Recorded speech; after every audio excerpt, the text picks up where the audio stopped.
Hello, welcome. I am here with Amber from Road to Tar Valon, and Amber's channel specializes in sci-fi fantasy, but mainly Wheel of Time, much in the same way that mine.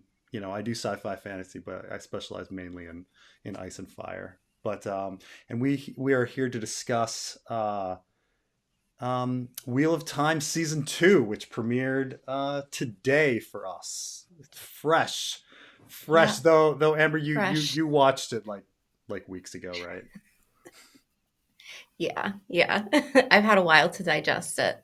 Yeah. Now I just watched everything today, and Wheel of Time. It's so just to get a general overview of the show.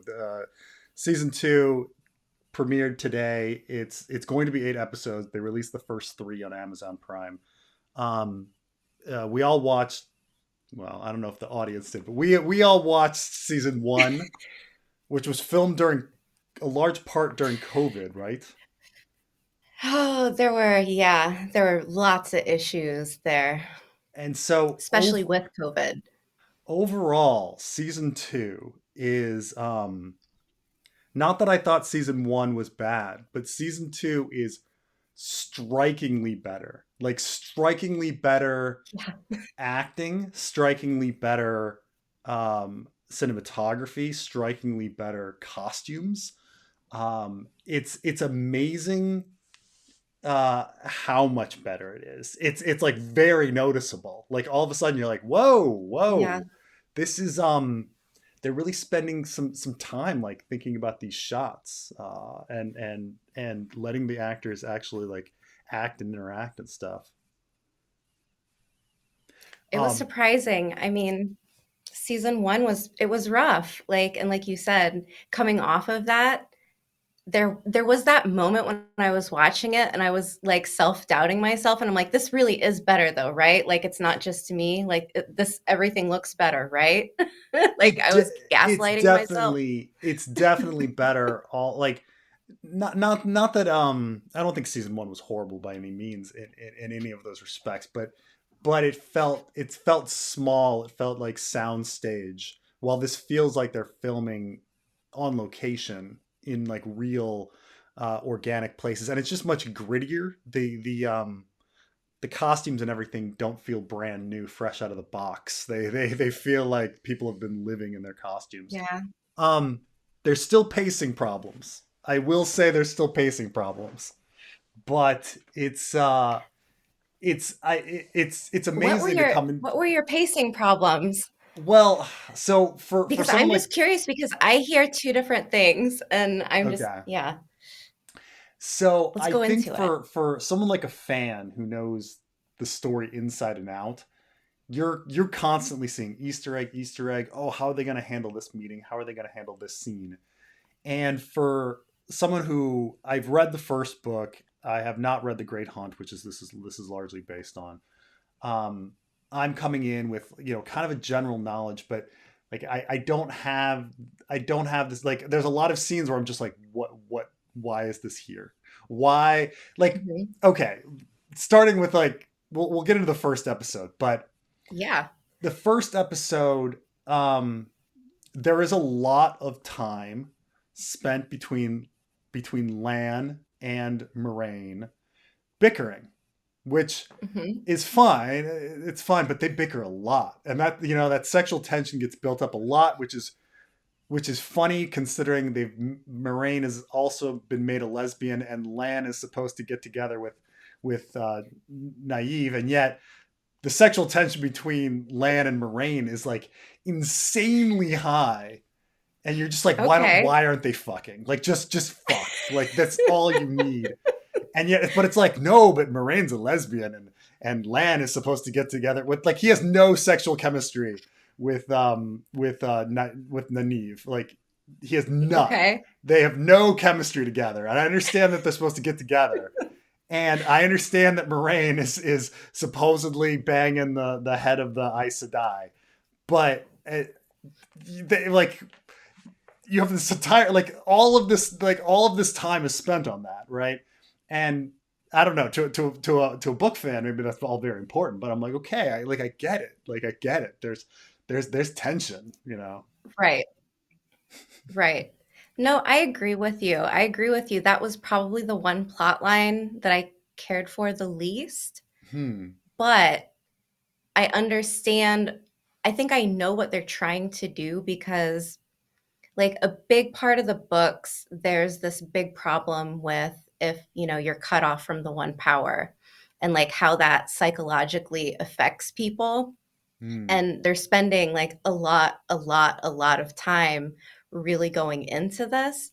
But for me as a book reader, I'm like, yeah, I know. So like it's That's fine. the And if thing you is haven't like read the books and you don't understand it, then it's like, why are we watching so much of this? right. Like people can talk about their connection to the one power and how important that is and all of that, but when I see like a sweaty dude without a shirt and a woman taking a bath, I'm thinking sex. Like I'm not thinking like their deeper connection to the one power and the sci-fi fantasy element of it. I'm like, it's because they want a bone, right? Like she's in a bath going, I don't and he's got his sweaty, shirtless, swinging his sword around angry. And you're like, it's because, right? Like, the so it's tension. these two different interpretations.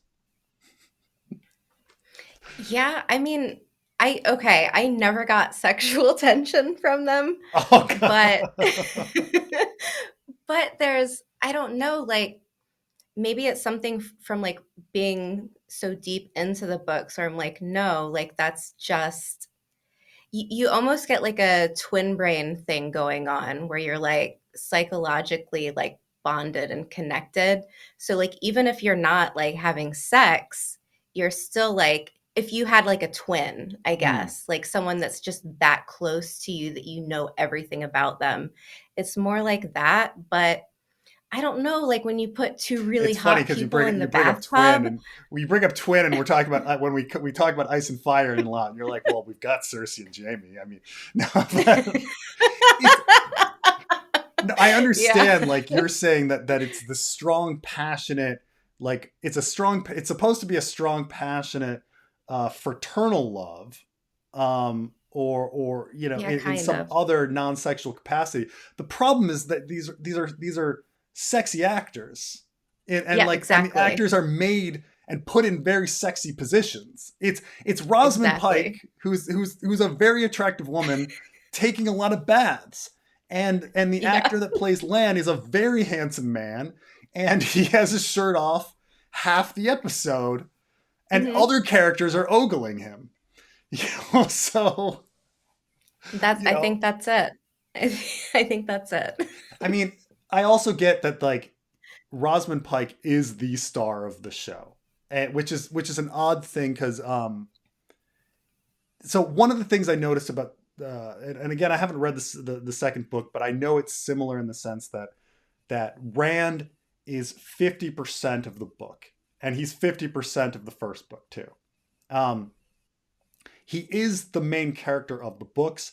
However, in they've made the show an ensemble, so they've shrunk Rand's role and they've increased everybody else's role. And now by comparison, Um, like Jon Snow, who many people read Ice and Fire or watch Game of Thrones, and they think Jon Snow is the main character. Jon Snow is 10% of Ice and Fire. You know, he's ten I would percent. say with Rand, I mean, it's not so unlike Rand's story. I mean, book 3, he's not even there for the Okay. most part. You've got like 2 or 3 chapters here and there, but it as you get further into the series, I mean, we've got like 1,000 like point of view characters in these books.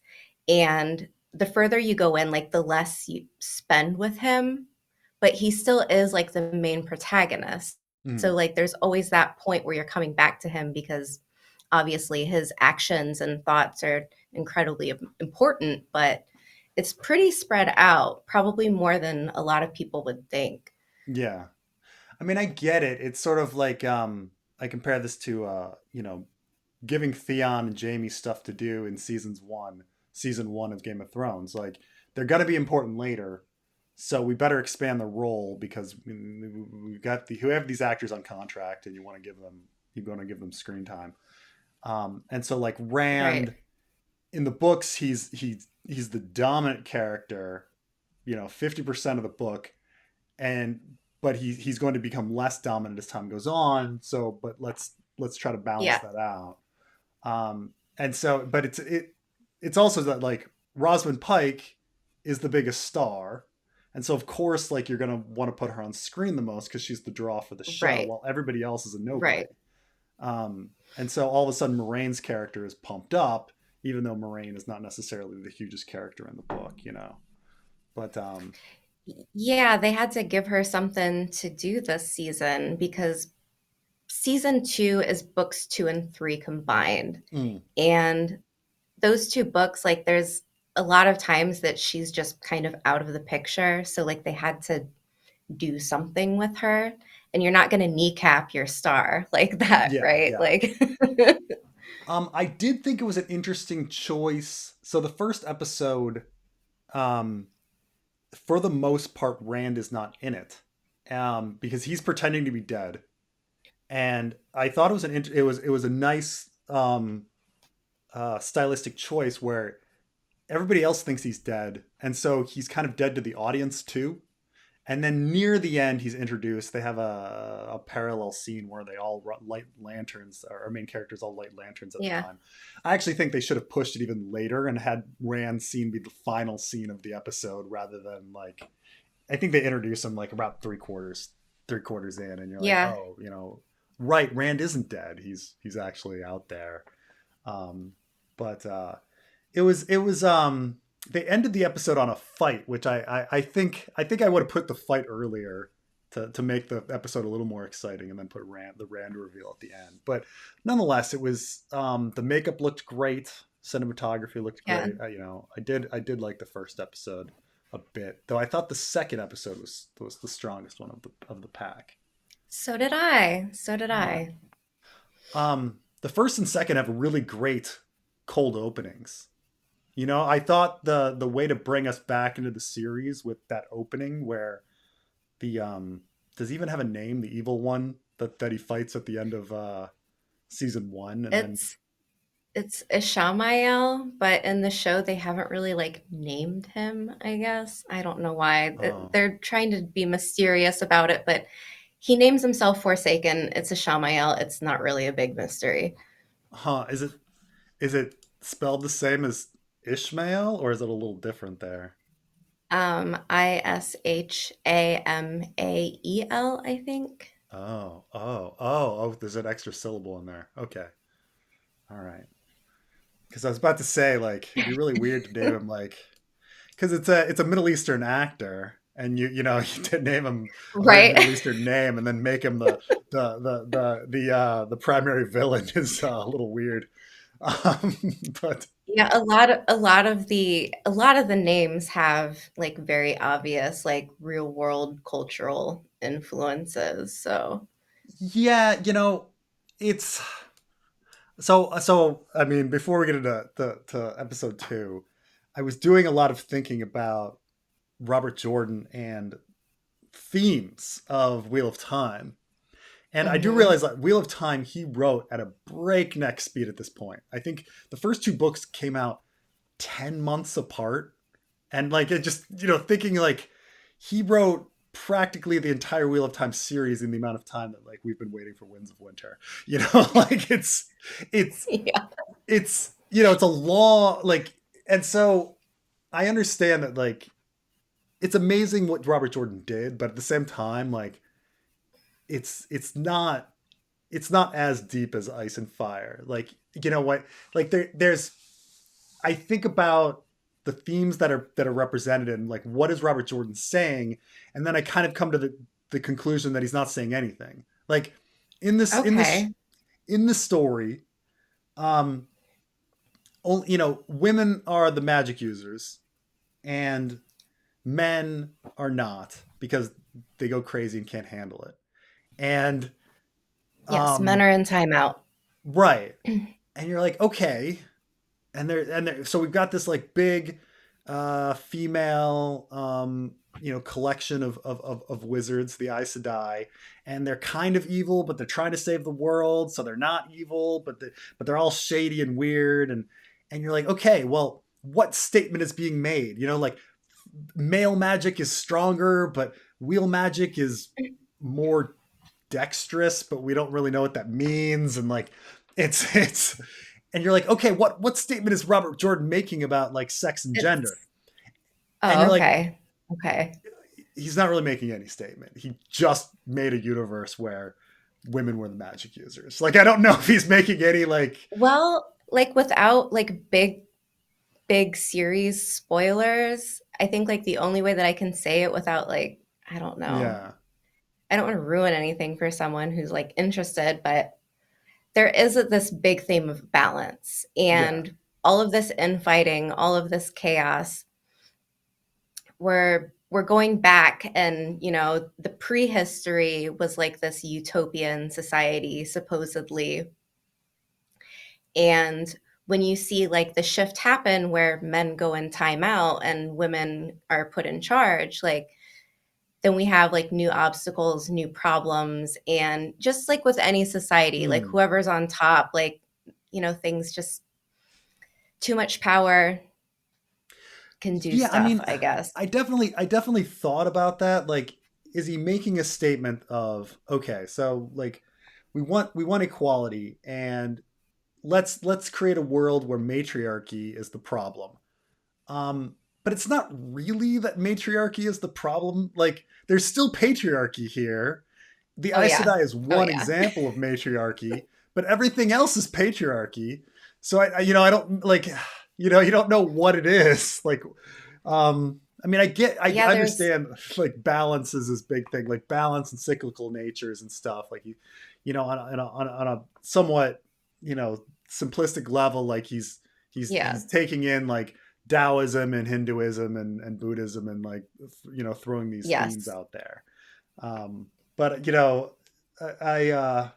I do just kind of chuckle because a lot of people do think that like a lot of people do say that like Wheel of Time is sexist, and I can see where they're coming from, but at the same time he's trying to say that like everyone should be equal, but uh, um, Yeah.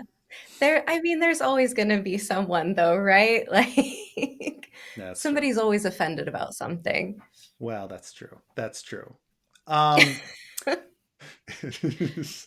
so the second episode, this was fascinating to me because the Rand story, I from what I hear, um this is like off book stuff, that like Rand's story, which I thought was a really interesting story, is like not actually from the book. Is that true? So this whole like sanitarium hospital plot, that's not in the books. Yeah. But his relationship with this woman is to an extent, but in the books it's just not sexual. Oh. Yeah. Oh. Hmm. Well, that's very interesting. Yeah. Um it's because I mean, she wants it to be sexual, but it's not. sure. Does he eventually have sexual relations with people? With this woman, no. But in gen, does he eventually have sex like later on in the book? Yeah. Okay. Yeah. Because In an I know that igloo. one of the themes of the books that was large, that was kind of dropped, or not taken to the same degree, is when you read Eye of the World. So much of the story is we come like the main characters come from this like backwater small village that's small, and they slowly Yeah. discover that the world is huge, and it's a story of lost innocence.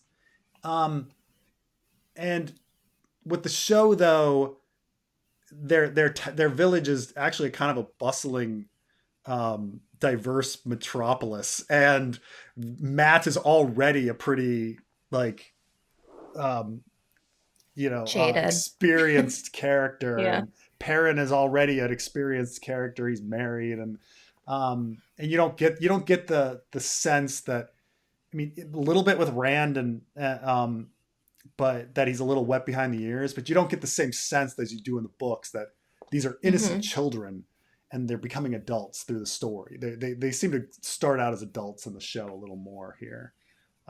And Yeah, so, yeah. it's pretty campy too, like their journey in Eye of the World. Like that's probably my least favorite book of the series. But I mean, it might just personally be my thing where I'm like, oh, these kids, like someone come get these kids. Like they're gonna drive me crazy, like making really bad decisions, really dumb decisions. And then you have Moiraine as like the anchor character who's like, do it again, I'll kill you myself. And their conversation between them is very juvenile. Like they have very Yeah. juvenile, like girls shouldn't do this, like that kind of stuff. Hmm. Like girls shouldn't wield swords. You're like, oh god, are you guys like 10? Like Yeah, like it's very, yeah, very naive, like pretty campy, and it's also kind of goofy. And I mean, like it's fine. Like a lot of people have a lot of nostalgia for that. Like mm, they hold it close to their heart. But I'm not one of those people. So like what they've done in the show where they've kind of aged them up, I'm like I'm okay with that. yeah. But personal preference. There's a and I don't know if Robert Jordan intended it or if he lucked into it, but uh, because of the time period Wheel of Time was written, which was like started in 1990. Um, a lot there at the time there was still a lot of fantasy writing that was, I would say, classic adventure story, Lord of the Rings kind of stuff. Yeah. I'm trying to think like Dragonlance had come out at the time and stuff like that. And yes, there's sometimes some sex and stuff in it, but the whole like dark, morally ambiguous, gray George R. R. Martin writing, which now everybody wants to do, um, Hmm. is now like what people want. And Wheel of Time, from what I hear, transitions like from like the Yeah. classic adventure story to something more complicated, and people like praise that Yeah. transition. And I don't know if Robert Jordan just lucked into it or if he planned it, like as a metaphor from the coming of age story. Like it starts out as an innocent tale, just as the characters start out innocent, and then they become, Yeah. corrupted and more complicated as time goes on. I think these like grim dark elements that are in the Wheel of Time, like you're right, like it is kind of like this middle ground between something like Tolkien and A Song of Ice and Fire. But he Robert Jordan was a helicopter pilot or pilot gunner in Vietnam, and like he saw some stuff. And Mm, so like you get to see a lot of like these battles and a lot of death, and when you're seeing these darker elements in the story, a lot of people think and assume like this is coming from like the stuff that he saw in war. And it's, I mean, I would say a little bit similar to like how George R. R. Martin is writing like his battles and whatnot, because he's a bit of a hippie. He's not really glorifying it, but he's kind of like, I don't know, like everybody he loses, sometimes sort of. says he's the only person to have PTSD from not going to Vietnam. Like, Okay. Yeah. like, And then like, yeah, yeah. And then Robert Jordan, it's like similar, but like totally he different actually went to background. He Vietnam. but Yeah. right. Like, and I think that's like these darker elements that are in this story. I mean, some of these battles are, I would say, some of the best that I've ever read, better than A Song of Ice and Fire, because Mm. it's very visceral, but like you have that moment afterwards where you're like, ouch, like that was rough. Like that was rough to read. But I mean, it's still not the type of story where like A Song of Ice and Fire had me in the grips. Like Mm. I don't remember what I did when I was reading those books. Like it was like a blackout phase. I don't remember eating or like sleeping. And with The Wheel of Time, like I wouldn't have came to it if I hadn't read George R. R. Martin first. And I think the only reason I went to The Wheel of Time is because I really liked A Song of Ice and Fire. And I wanted to know, hey, like I hear that this was supposed to be somewhat inspirational for George, or he had read it and he liked it. He was friends with Robert Jordan. And so I went through it kind of like with the lens of like, oh, okay, like how did this influence what I previously had read and liked? And then finding those things throughout the Certainly a lot of the story. language. Certainly a lot of the language. where you read it and you're like, oh, you've used the word kinslayer, you've used the word he was grabbed by the scruff of the neck. You know, you're like these little things where you're like, oh right, Yeah. Well, like Arthur Dane as Randall Thor. Like yeah. it's I'm like 99% positive like that was the inspiration for at least some of the attributes of Arthur Dane. Yeah, definitely. And I mean, and he does even admit it and names a bunch of characters after Wheel of Time stuff. And Yeah, like it's cool. Like I don't mm. know. That brings me some glee, I guess. so I don't know. I really, so with Rand at the hospital, I thought it was fascinating. I mean, it was just because you're like, because I understand that, like, I've read the synopsis for the book, and they all go on, like, it's called the Great Hunt, and they all go on this great hunt, and Rand is on this great hunt, but here he's not. Here only Perrin seems to be on the Great Hunt, and and Rand, you're like, well, what's Rand doing? He's got to be doing something. Oh, and they've actually given him a logical story. Like, you know, a lot of times when they don't know what to do with the character, you know, they sit on their hand. Like we were talking about Moiraine not really having much to do except have sexual tension with Lan, or not sexual tension. Um, Here we've given Rand like a very logical thing. Like he thinks he's gonna go mad, and he wants to find a false dragon, in case he's a false dragon, to see like how to control his powers and what will happen to him and things like this. So we get this like very, you know, this kind of cool plot where, you know, he beats this other guy up and goes dark, and just to become the guy's, you know, assistant, or not assistant, but the guy who brings him meals, Yeah. so he can talk to this guy. Um, and so I thought it was a cool reveal. I thought it was a cool little plot. It made sense. The quest for the wine was fun. Where they go to that He went on a party. great hunt. Yeah, yeah. What a great hunt for wine. Yes.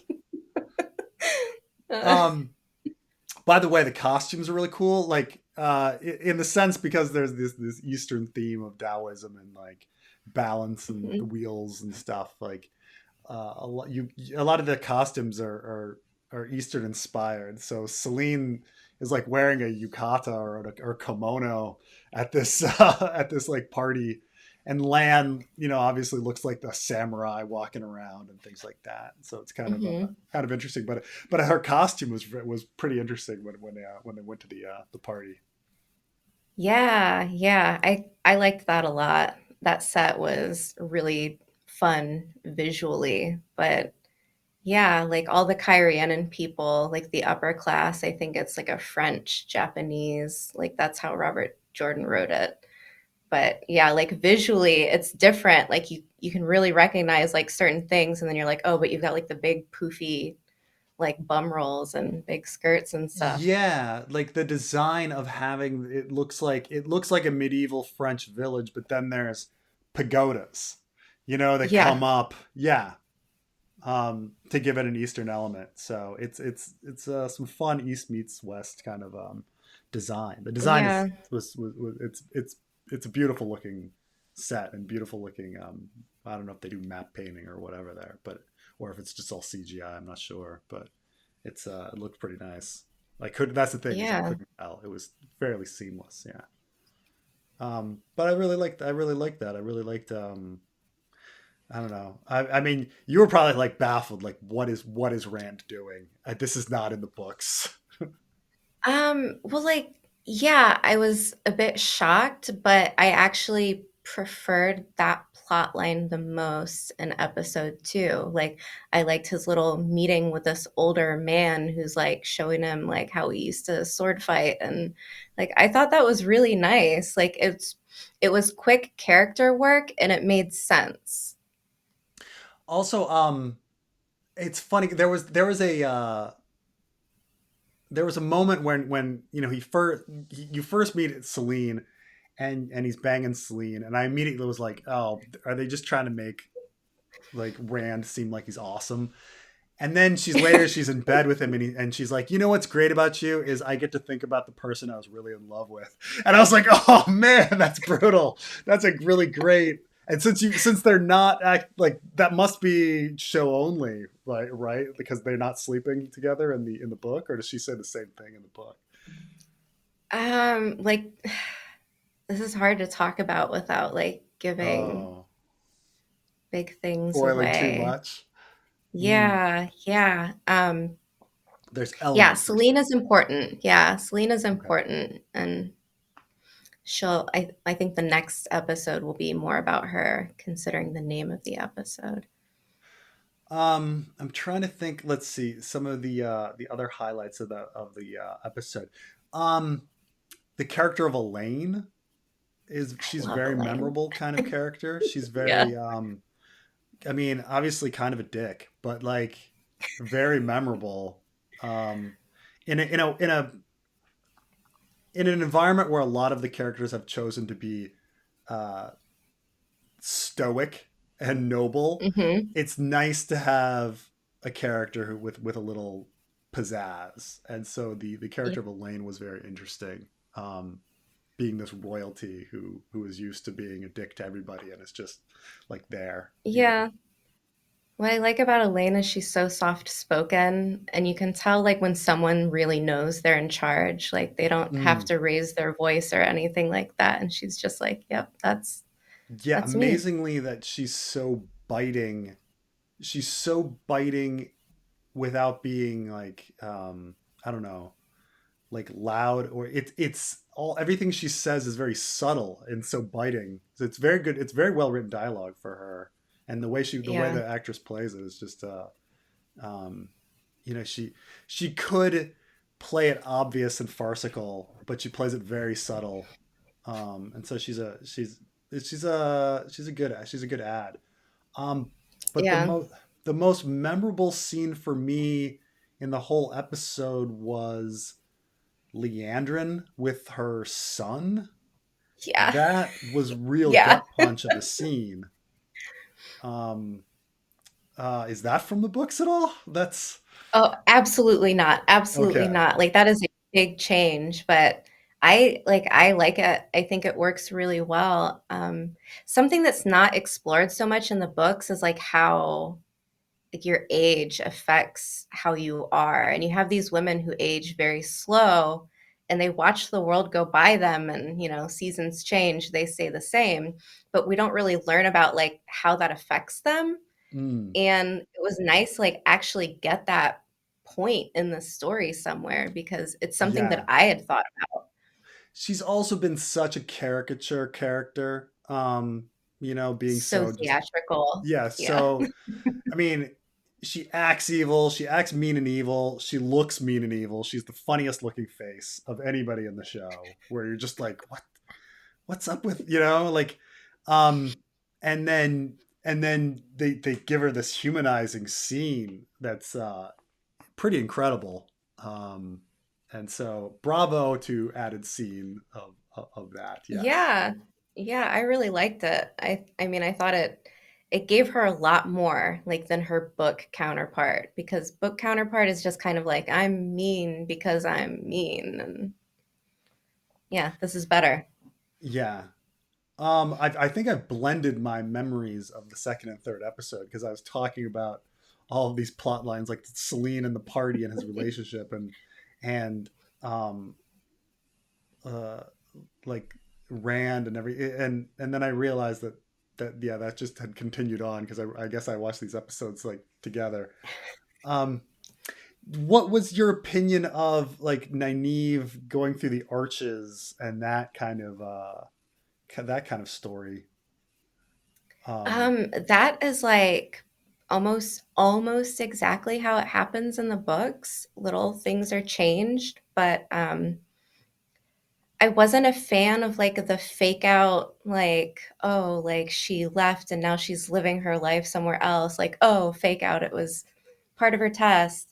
I mean, at first But I was fooled at first when Lan showed up, and I was like, Lan's there? That's really weird.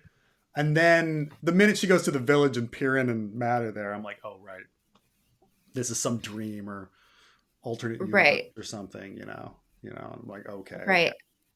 I know Okay. they were trying to do like a twist there, and that's fine. But her test is, for me, like something that I always thought was really interesting and important, because there's this whole like back plot to the White Tower where it's like the tower is becoming more empty by the day, and why Hmm. can't we like fill it up with these women? And they have all of these stipulations on who can join, and you have to be young and you have to be powerful and you have to pretty much like, it's based on like joining the military, really. And they want like a clean slate. They want someone who's impressionable. They can get in there, tell them what to do, and then they do it. And they keep referring to Nynaeve like she's so powerful. She's a weapon. She's going to be a weapon for us. Hmm. And her going through the arches is like kind of that realization that all of these thoughts that she had about the Aes Sedai, like she wasn't really wrong. Like there is a reason to distrust them and not really think that their intentions are pure or whatever. But it's also about like her, her traumas, I guess, and just for the character itself, like that's always important to the story. But Yeah, it was yeah, it was a little jarring at first when I was like, why is Nynaeve being so difficult? They're like, okay, you need yeah, to clean this water, and she's like, I'd rather drink dirty water. Go fuck yourselves. And yeah, you're like, whoa, just clean the water, like yeah, like oh my god, like like and then had they had maybe a scene for her to distrust them first, because Nynaeve doesn't really want to be there. She only wants to be there because Egwene is Egwene, yeah, Egwene like wants to be Egwene, there, yeah, and Nynaeve is like whatevs, even though they would rather have Nynaeve there than Egwene, so it, at first I was just really confused, like why is Nynaeve being just so ridiculous? But yeah. no, it makes sense that in the end, like once you remember it, like oh right, the Aes Sedai are are shady,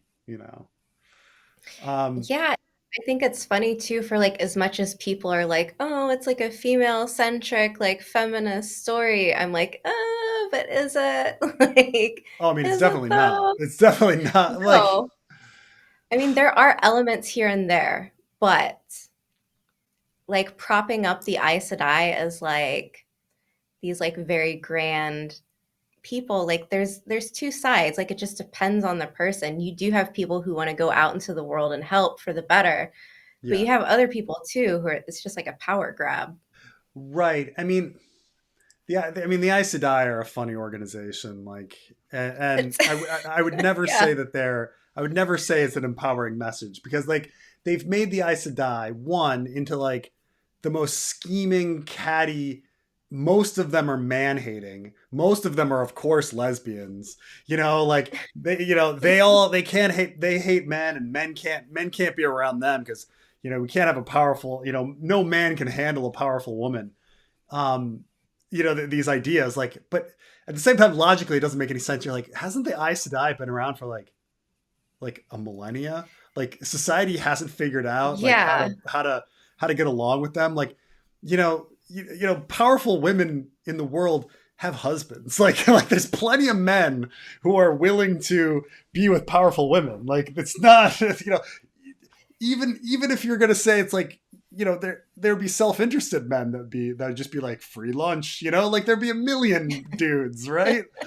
Like even if they didn't like powerful women, they'd still be like free lunch, like great. I get to attach myself to a powerful woman. It sounds great to Well, me. I thought that was really interesting too, with like the warder, how they show it in the show. It's like it is an honor to like serve these people. Yeah. And they make it like such a like respectful, like dignified, like, oh, like honor, like our dignity, like to serve. But And then they always it's seem really abused. funny. Like all the warders Oh seem yeah, abused, right? they, I mean, there is literally a thing through the water bond where you can like force your will on someone and kind of like push them into something that they don't want to do. And I always thought like a lot of these little things here and there people don't look at, and I'm like, that's like kind of messed up, right? Yeah. So When you're taking away agency.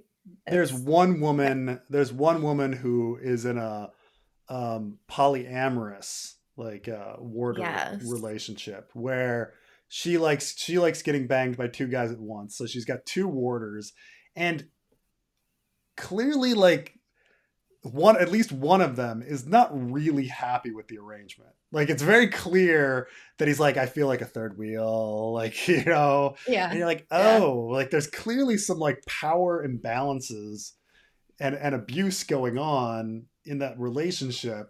And even when we look at Moraine and Lan, he has this big scene where he's like, I thought we were equal partners. And she's like, nope.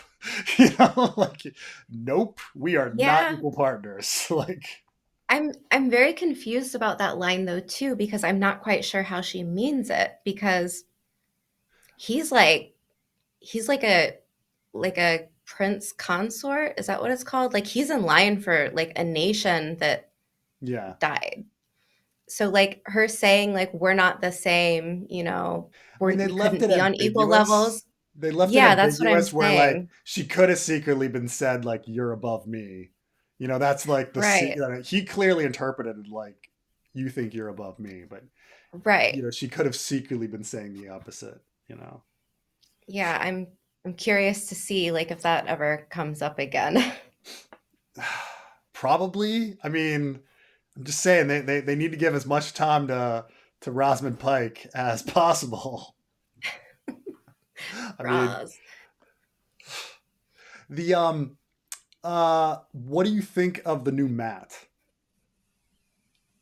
I think he's fine. The old Matt, well, he left like halfway through the season, so I didn't obviously get to see as much of him as I would have liked, but I think he's fine. The new Matt is more in line with how I pictured like book Matt in my head anyways. A little bit more of like a scoundrel and less of a kind of like depressed. I don't The know. what I'll say about that's the thing, right? I would say first Matt, it when we first meet him back when they're in the village, he seems like he's Yeah. already addicted to that dagger. Like he's already Yeah. like Yeah. from the beginning you're like, dude, that guy, he needs to get something like to a methadone Needs clinic help. because he Yeah. is while like and then I had the reverse feeling like all of a sudden we get this new Matt and I'm like, oh, he's completely cured. Like he's completely cured of the dagger. Yeah. Because he's like playful and like alive. He doesn't look like he's about to croak. Like Yeah. Yeah. Like, and it's hard to tell, like, is it just personal interpretation? How were they told to act? What were they given? But I don't know. The newer Matt feels more in line with like his book character to me. I don't know if that's yeah. intentional or not, but Well, he's much more clearly playful. trying. He's trying to be like. He's trying to put his best impression of First Matt as well. Like you can see his like hand movements and like all the little things that he does, where he's trying to imitate um, First Matt, but I don't necessarily think he's achieving that too much. But like I say, I think he's actually like being a different Matt. Like being a Matt that's actually closer to the one in the book. Yeah, like the great Dario switch out. Right. The Darios didn't even try, right? Like second Dario did not even attempt to be like first Dario. Like there was no similarity between the characters and how they looked, acted, anything. Yeah, it didn't even look alike at all No, either. no. So in this case, they dressed them the same. They found two guys that are moderately similar in looks, and the second character is trying to do some mannerisms of the first guy, but he's fine. I don't understand why he didn't talk to Egwene like when he saw her crying. That kind of upset me. I'm like, man, like you just don't have any redeeming qualities now, do ya? Like he's gonna have to have his like character arc. He's got to have like his big moment, right? At some point, Hmm. he's gonna figure out like all of the things he was doing wrong and try and rectify it. So I'm very curious to see where he goes towards like the end of the season what his journey is going to be like. Knowing what happens in the books makes me even more excited. There But was there was a yeah, great line. Leandrin, who by the way is just everywhere in this season, yeah, and I get the like it's all taking place in the White Tower, but the White Tower is huge. But she seems to be in every fucking room, and she's in every fucking scene. You know, like she's talking to yeah. Matt, and then she's dealing with the arches with Nynaeve, and then she's like, outside taking care of her son, and Nynaeve's there, and then she's arguing with some other Aes Sedais, and it's just she's everywhere. They're just like, let's just you know, but She's memorable though too. Like there's something about her. She's almost like Shakespearean in a way. Like oh just yeah, I mean, yeah. she's alive. Like if people could criticize like characters for being wooden, she's not one of them. She's No. alive. She's great. Uh, she and she has this banger line that I where she says to Matt, and it's stuck with me. She says, "You mistake your moral misgivings as wit," and I was like, Yep. and cleverness. I was like, oh my god, that's brutal. I need to fucking remember that. Like that was a well That written line wherever it came from. that was really good. I remembered it too. Because it's such a great interpretation of Matt, like the book character. Like if you had someone like write something really profound about this character, but also trying to be like biting, Yeah. that's the line. It was great. Yeah. What did you think of the Min character? Is that's her name, Min? Yeah, Being yeah. in the next cell. Is that it? It seems very odd because didn't she work in a bar? Yeah, And she was a barmaid in Faldara. She leaves and somehow gets put in a prison cell next to Matt. I don't know exactly. This is not something that happens in the books. hmm, This is all what I'm assuming is them trying to figure out what to do with the Matt character because Matt left in season 1. So he should have been with the group. yeah, Since he didn't go with the group, they have to rewrite everything for him. So, what's happening between Matt, Min, and Leandrin is a mystery to me. I am not sure. I have some guesses, but it's gonna take a minute to kind of like to have it make sense for yeah, me. You know what I mean? Like I'm not sure. There's some things that could be a plot hole or like they're waiting to right. Like I say, like uncover for a it. book called for a book called The Great Hunt, where most of the characters go on a great hunt, and now only one of the characters is on a great hunt. It's kind of fun. It's kind of funny, right? Yeah. Just Well, Piran. I mean, they're combining books 2 and 3 for Okay, okay. this season. So this is 2 books combined. So we're almost But done with the yeah, Great there's Hunt, not and so much hunting happening. no, Yeah. yeah, only Piran went. And his Great Hunt was essentially going to a town, going to sleep, and then getting attacked, like getting woken up and being a massive battle, and then being captured. Though that was a brutal. Oh my gosh, that subjugation scene where they go in front of the pacifier girls, Yeah. all those girls with the pacifiers Yep. and the queen, and that was a What did pretty you think of brutal. the Shan Chen, like in general? Visually very interesting. And then one of them seems to have Hmm. a southern accent, which we don't run into Yeah. those in fantasy too much. The, It's but so unsettling. yeah, um, I mean, I guess that's the thing that they're supposed to be doing is they're trying to creep us out, right? And we're gonna throw in. They don't Yeah. look like they're from a fantasy setting. They don't sound like they're from a fantasy setting. Like when you think of Ishmael, what's strange about him is that he wears modern clothing. Like he's just like wearing a button down shirt and a Yeah. tie and a pair of slacks. And there's something very Yeah. odd, like about that, like very unsettling about the fact that he's wearing something that would you saw him walking down the street in America, like he or Right. means nothing. But you're in the middle of a medieval setting. You shouldn't be wearing a shirt, a button down, and a tie, and a pair of slacks. Like it's such a striking choice. Like, oh, there's something really weird and off and creepy about this guy. He's dressed like us. Yeah, I mean, that's some of the things that I really enjoy. I mean, specifically the whole like backstory. So like the prehistory of the Wheel of Time is like today, kind Mm, of. And then you're dealing with like this cataclysmic event, and then everything's disrupted, and then you're like back in medieval times pretty much. But I love how Ishamael's wardrobe like reflects that. I think that's a fun touch. I really like the Sean Chen, like the whole look, the accent. It's really fun.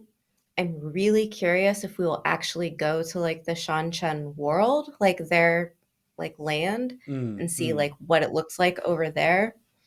There's a lot of things that I'm really hoping for this season. I don't know if I'll get them, but it's more like guilty pleasure things. Yeah, yeah, yeah. Yeah, I mean, I think everything depends on like how much money they're gonna get and how many more seasons they're gonna get. I know Right. that it's been renewed for a third season, but um, I think a lot depends on the success of stuff. I think if, with I mean, writer strikes and everything. Is this one? I'm not sure if this is one of the last shows that's going to be released for a long time. Maybe people will tune in more to this. But Yeah, I don't know. I don't know what the future holds for a lot of things, but I will say, I mean, with the Wheel of Time, I think the measure of like how good it's going to be, I think is going to come in the end of the season, because so far everything looks and feels pretty good, but if they nail the ending, like I mm, think that it'll do really well. Um, but again, like with a lot of the shows out now, House of the Dragon just went down to 8 episodes. Is that hmm, right? yeah, Yeah, like everything feels like it's just slowly being scaled down in terms of episode count. And for like these big epic stories, it's like, I don't know, like, you couldn't right, go with 10 at least, maybe, bump that up a little bit. It's right. hard to see. I mean, it's funny because like a movie these days is 3 hours, so an 8 episode series is only 8 hours. So you're not really getting that much more breathing room. Yes, it's more than double, but you kind of need a lot more. Um, Yeah. especially considering this is 14 books and Oh, that's scary. It's scary. It's hard. Like I don't envy what they're trying to do. Like the way that they are like smashing two books together and trying mhm, to create a story out of that is mind-boggling. And I think somehow they're doing it this season. Like I'm impressed. I walked into it with like not super high expectations. So like everything that I got, I was like, "Oh, yeah, yeah. okay. Like that's great. Cool." Yeah. So, anything else that you'd like to talk about that these episodes that you thought were interesting in these episodes? Um, Not so much like for me, but I wanted to ask you, like, Hmm. what do you think? Do you have any like theories of stuff that's going on, like little strange things that you've noticed where you're like, what's that? Does that mean something? Or are you mostly Um, just watching and enjoying the ride? no, I mean, I understand that like you get to have the time to like look for all of the Easter eggs and things like that. I'm still more struggling remembering who characters are, figuring out the Yeah. plot, like wondering for instance, Piran is in this group of people, and I remember the giant, but it's like I don't really remember all the other characters, and so Yeah. when he's like checking into a village, and one guy is like, "I'm going to sleep outside." I'm like, "Who is that guy? Why is he sleeping outside?" And why doesn't he trust the village? And then they get captured by this strange group of people, it's just all foreign to me. And then, he gets, Mhm. and I'm trying to figure out what, like, I don't get to sit there and be like, oh, Easter egg, like, oh, this means this, or this is Right. foreshadowing this. Yeah. I'm just struggling to figure out the regular story. Um, Yeah. and so it's a different experience, where you're just kind of like, oh, right. Absolutely. Like at Yeah. the White Tower, when you've got a bunch of Aes Sedai like sitting around, and I'm like, who's that old lady? Like, which one is which one? Because they kind of, it's a bunch of old ladies. It's Yeah. you know, I mean, I know Leandrin, like, Oh, yeah, I think everybody does now at this um, point. but and but I haven't, everybody else. I'm like, yeah, you know, Well, what? no, like that's super important though, I think, because if, so many people that are watching this haven't read the books Mm-hmm. and you want it to be entertaining, but you don't want it to be overwhelming to the point where you're like having to like make notes and remember who is who and what they do and why they're there. So, Right. Like yeah. when Matt like broke through to the adjacent cell and ran into Min, I had to take a moment and be like, she Who are looks you? like that. She looks like the prophecy girl from first season. However, I'm only seeing, like, they didn't really show her full face. Like, I'm like, it was just through that brick hole. I'm like, could it be a different Yeah. actress? Like, could that be some other character? I don't know. So it's like you take Yeah. time, be, and things like that.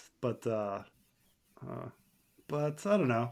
I mean, from my lens, I still see it Mhm. as like you've got your main five, you've got your four kids and Moraine, and I kind of like still see the world through that. And then I guess Nynaeve, like, for some reason I never like put Nynaeve with the rest, even though she should be. But like, I think about the main four, right? I think about Matt, Piran, Rand, and Egwene, and and then I guess you're supposed to think about Moraine and Nynaeve, and then I think about storylines in that structure, like which character am I following, and then um, just get confused because there's like each person has this bushel of characters around them that who are Yeah. all very similar. Like all the people that are hanging out with Piran are a bunch of like gritty warrior dudes, like Yeah. Yeah. um, all the people that are hanging out with Nynaeve and Egwene are some old ladies. Um, Yeah. Is there anybody that's standing out to you? Like just sheer enjoyment, like someone that's a um, character, I guess, that you like more? I mean, I really loved, I really do like Leandrin. I really liked the false dragon character Oh yeah, that he's good. that Rand runs into. I thought he was really entertaining. Um, I'm beginning to enjoy Celine. When they first introduced her, she wasn't that interesting, but she gets more interesting as time goes on, especially once you get Yeah. to the party and such. Um, She's got a lot of fans. She yeah. does in the fandom. Um, but other than that, I'm trying to, like, some characters are not fun. Like, Yeah. Nynaeve, I like her fine, but she's not a fun character. You're not like, can't wait to get back to the wacky hijinks of Nynaeve. Like, no one's doing that, right? You're like, let's get back to Matt. Like, let's get back to Uh, Rand. Let's get back to some fun. Even Piran, he's so miserable all the time. Like, yeah.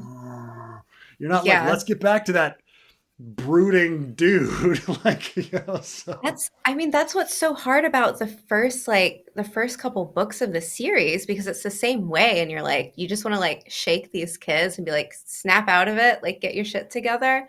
But yeah, I mean, you always have the older characters as like an anchor, I guess, when need someone interesting or fun to hang out with. But yeah, Elaine's that for me. Like she comes in and kind of makes things fun again. But yeah, Logain, this other dragon guy, like his yeah. character is incredibly interesting. His book character is fascinating.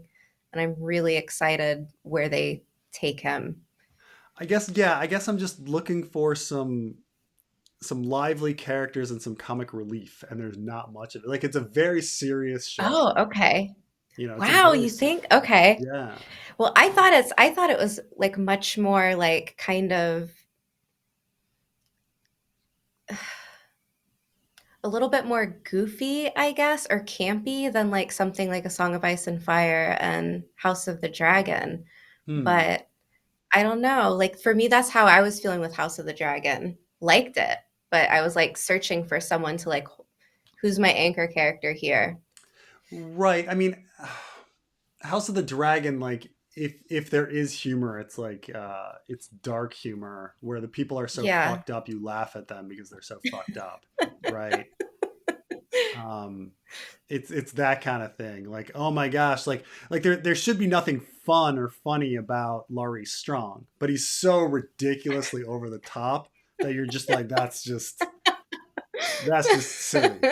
And I guess that's why Yeah. Leandrin is kind of funny too, is that she's so over the top that you're like, okay, you Hmm. know, I care about it. And then Matt is fun and Leandrin is over the top, but you know, Elaine is a little fun. But Hmm. other characters, they're very real characters. Like Rand is a regular person, you know? Like Egwene is a Yeah. regular person. Nynaeve is a regular person. Uh, you know, so like they're not caricatures. They're not like super to one direction. They're just a regular. They act how a regular person would act in these situations. You know, I suppose like you can laugh at like the ridiculousness of Lan. You know, and like who can who could possibly be like so dedicated, whatever, and always with his shirt off. You Oh, know, Lan and his oaths. Yeah. yeah. So Agreed. I mean, maybe that's it. Is that like it doesn't take everything to 11 like House of the Dragon, which Hmm. House of the Dragon was always trying to shock you. You know, it was always Yeah. trying to take everything to the extreme. Um, and how like Wheel of Time is not that. Wheel of Time is trying to actually portray like legitimate real human beings and how they would act in like real fantasy situations. But hmm. I'll take it. I'll take it. I'm excited. I'm really curious how this season is going to end and a little bit apprehensive, but yeah. Yeah, yeah. No, I think it's yeah, I mean, well, I think it's fun. I think it's obviously, you know, it's certainly better than first season, which is, you know, Yeah. usually shows don't go up, so, right? Usually shows go down. So, Right? you know, maybe it'll just Oh, keep getting fingers better and crossed. better. Hey, I'll take it. I'll take it. That's, that's the hope. That's the dream, I guess. We'll see. I just there's so much that happens. The series is massive, and like some of the things that happen when if the show gets there, I think like you're it you're has you're every waiting until the opportunity to be slog, and you're like, incredible. how many seasons can we have in the slog? And I mean, they could smash a lot of the slog together and wrap it up, I mean, send it on its if they're way. slapping together books 2 and 3, they could put the slog in one season, right? They four probably four books in could. one I season. mean, like three, yeah. I don't know. Book four is like the big fan favorite, and that's next season. So Okay. that's got like a lot of very high points. And then yeah, after that, it's just a lot of a lot of slog books and then a lot of really good books, the ones that end the story, I guess, the ones that Brandon Sanderson wrote are he gets things moving Okay. after a lot of, waiting around. That's what always people always say. They say, yeah, Brandon Sanderson, he has a different writing style, but he ended the series as well as anyone could. Someone kind of said, like they say, Robert Jordan, the story got out of I think that's control. fair. Yeah, and that like Brandon Sanderson, he wrapped it up as best as one could. Probably Robert Jordan was clearly incapable of doing it. So like Well, can you imagine if George like had a problem where he was writing too much and like A Song of Ice and Fire would branch out into like this monster where there's so many things happening in so many different directions that it's almost impossible to end. Like the Wheel of Time almost got that way for a minute. Like that's what I think that's more of like the direction it was going, and I mean, Brandon people Sanderson would kind of like argue reined it in. people would argue that Ice and Fire has gotten there, like is at Yeah, the I thing. mean, yeah, that's totally valid point. Like Yeah. at the point of the story now, it would take an entire book for every single character to turn around and start heading in, and that would take a book, and then you have like one book to like, and that's if you did it perfectly, like, and Yeah. that's not what George is doing, right? So I see. I think the thing is, I think that like Robert Jordan, he was just it was a good it was it seems like because he was putting out a book a year, that he was just like, this is my meal card, another book, another book, another book. I'm just gonna keep going. Like, why would you limit your meal card? Like, why would you sit there and be like, you know what? I'm gonna stop it at 7. Like, Yeah. why? Why? You know? Just There's a letter somewhere where Robert Jordan wrote George R. R. Martin. He was like, "Oh, like so glad you're not doing a trilogy. Like keep it up, make it bigger." It's like, "Robert Jordan, what did you do? yeah, Why? yeah. It's all your fault." No. So you're saying at the point in which Robert Jordan died, it was still expanding. There was no, there like Yeah. it didn't start collapsing until Brandon Sanderson started writing. Yeah. Yeah, for the most part. Like, and I think that's the reason why this slog, these three books are so like disliked, because you're spending time with all these new people and people are like, okay, wrap it up. Like, let's get back to our main characters and get back on Mm. track here. And he's, going on about this kidnap plot that happens for three books and people are like, oh my God, like ready to pull their hair out. Right. And did it affect the story in the end? Like, did it matter that this kidnapping plot happened? um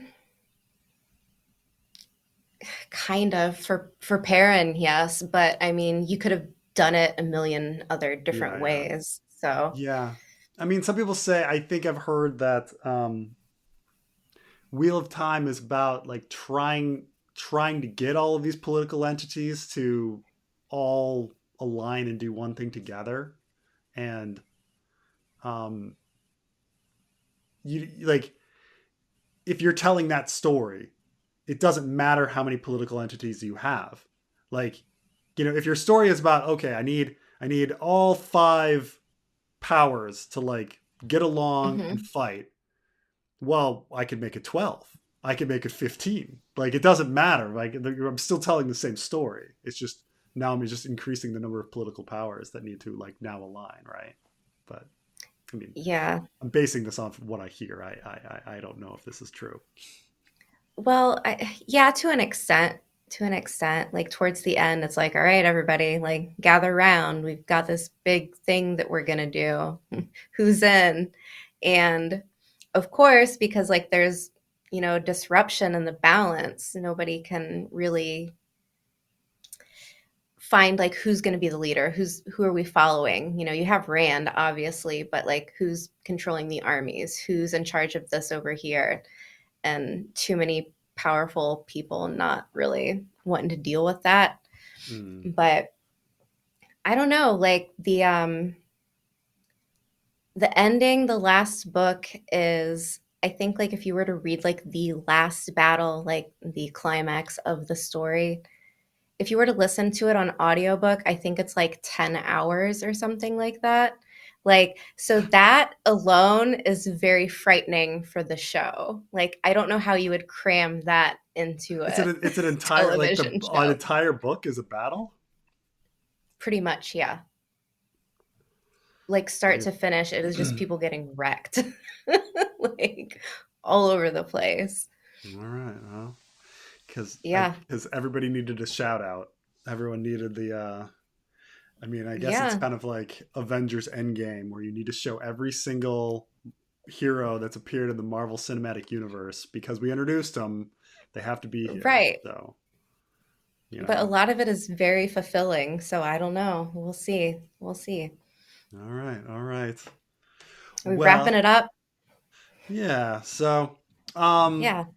so if you guys want to check out Amber's channel, Road to Tar Valon, and we will probably discuss episode 4 next week, and it'll be over on Amber's channel. So Yeah. check things out. She has lots of interesting videos on Wheel of Time. Thank you. All right. Well, thank you for chatting with me about all of this. Well, I guess Yeah. we'll talk again next week. Okay. Sounds All good. right. All right. All right. See you guys.